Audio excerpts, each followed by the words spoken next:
Well, hello everyone, and welcome to your Daily 5 for November 5th, 2020. I'm Joe Duarte, founder and editor of Joe Duarte and the MoneyOptions.com, author of the best-selling Trading Options for Dummies book, which is now available at your StockCharts.com bookstore. And I'd like to thank you for spending the next 10 minutes of your valuable time with me and for your continued support. Wow, we're living through some interesting times. It's clear the next few days are going to be very stressful inside and outside the market. As the old saying say, there's always a bull market. So life goes on, and as traders, we must be able to find where the money is flowing and trade with the trend.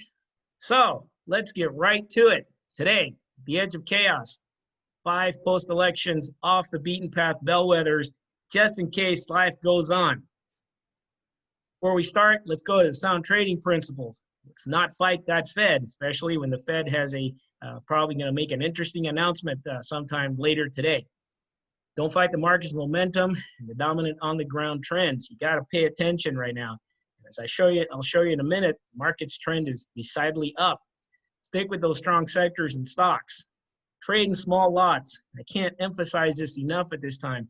If you're a 500 share lot trader, you might want to pare that down to 100 or 200 shares because of this market's volatility. Take those profits when you get 20% gains. The way things go right now, things could turn on a dime and you could have a great profit and have it turn to a loss very quickly. Keep those sell stops no more than 5 to 8%. This is based on your risk. Myself, I'm going closer to the 8% right now because of the market's volatility. You need to do what's right for you. You got to monitor those lagging sectors because those potential turnaround candidates. In a fluid environment, stocks that are very oversold can catch fire quickly. And you want to manage that cash wisely. If you get stopped out, don't be in a hurry to jump back in. Hang on for a minute and see when a good opportunity turns up. As always, we start the advanced decline line, complexity zone, the chaos zone.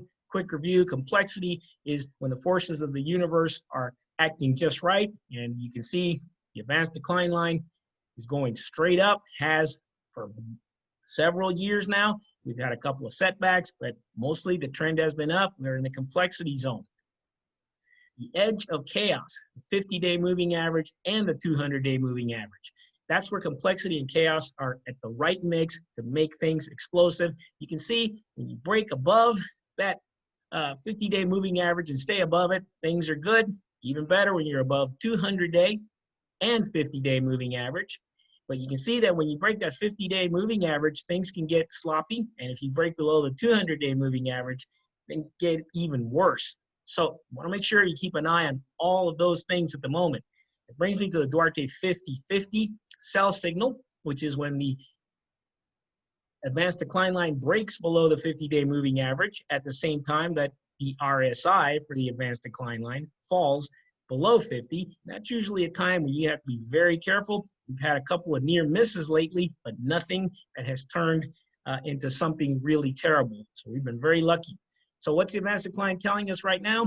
As of early this morning, is getting close to a new high. If we can close above the recent high on the advanced decline line, we're going to probably get higher stock prices for the foreseeable future. So let's ask some big questions here. Now we have this election thing going on. We have all kinds of extraordinary external pressures, but at the end of the day, we still got to live. So you got to ask some big questions. First one I have is, does COVID still matter? And if you look at some of the stocks in the market right now, yes, it does. Most people are betting on treatments and vaccines, and those stocks can be very volatile. But outside that major dynamic, you have companies like Agilent Technologies, which I own, which I've owned for a long time, and which we have owned at Joe Duarte and the MoneyOptions.com for a long time. This is a company that makes the reagents and the machines in which they study and research the drugs that and the vaccines. So no matter what happens, there's going to be demand for Agilent's products. And you can see we've been in a nice uptrend. Stock is well in the complexity zone. It just broke out. You can see a nice big volume spike over here as the stock's going up. See accumulation distribution nicely. Unbalanced volume, very bullish. Momentum just starting to pick up, and the stock is not quite overbought yet, which is terrific. low resistance at this point because volume by price, although it has a nice little shelf of support in this area, nothing above it, which means that the stock has the potential to go up. Next question. We still got to eat.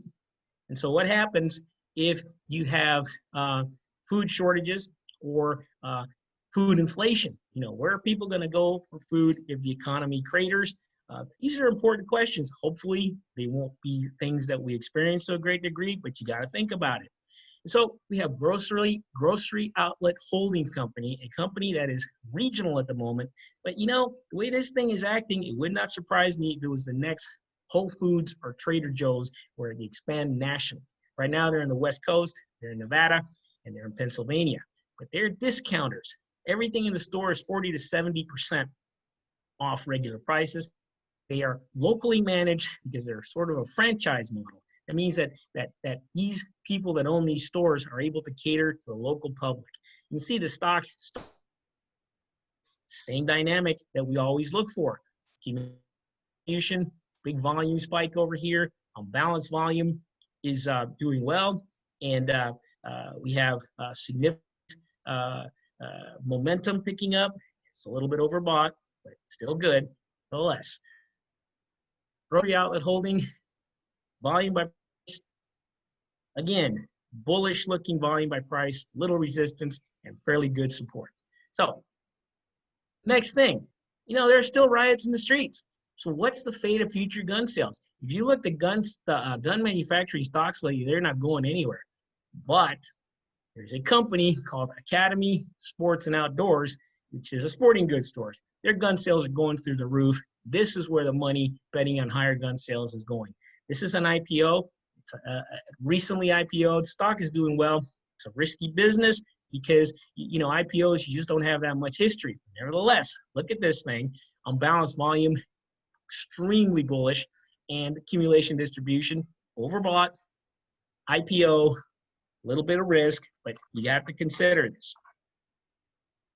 All right, so the big one is, what about work from home? You know, with all these things going on, we still got COVID. We got headlines telling us that the second wave is here. We don't have a vaccine. People are still working from home. Well, if you look at some of the work from home stocks, they're not doing anything lately. They've pretty much had a great run. So you have to think a little bit outside the box. This was where a company like Rollins comes in. This is the leading pest control company in the world. They own Orkin and a bunch of other brands. But here's what's important about this. They have this service called Vital Clean, which cleans businesses and keeps them as virus-free as possible. This is where their growth is right now. They just delivered a very good quarter with great guidance, and the stock continues to move higher. I own it. We've got it in Joe Duarte and then NYAD. And of course, you know, the stock is breaking out. What else can you say? Big volume, accumulation distribution, pretty good. Unbalanced volume, good momentum, starting to get overbought, but no resistance overhead. When people are staying at home, you know, they're going to notice things. They're going to notice that funny noise in the attic. You know, raccoons, rats, things happen. And Orkin and companies like that owned by Rollins are right there for you. So you got to think outside the box. So to recap, we have this election volatility, but really life goes on. You still have to worry about work from home. You still have to worry about where we're going to buy our groceries. So you have to think outside the box. The market is definitely in an uptrend, and now we're expecting gridlock. You know, if Trump loses and the Republicans hold the Senate, and there's a very small Democrat minority in the House, a majority in the House, then you're going to have some gridlock. Markets love gridlock. So keep the big picture in mind. Think outside the box. That's all I have for today, and thank you for watching. I'm Joe Duarte, editor of Joe Duarte and the MoneyOptions.com, author of Trading Options for Dummies, which is available at the StockCharts.com bookstore. And I'm very happy to be here. I'll talk to you next time, and we will definitely talk again. Hey, Grayson Rose here with StockCharts. Thank you so much for watching. I hope you enjoyed that video. If you did, consider giving it a like down below, maybe leave us a comment, and if you're new to the channel, you can subscribe at the link up above. We're gonna bring you daily content from an incredible collection of technical analysts and financial experts.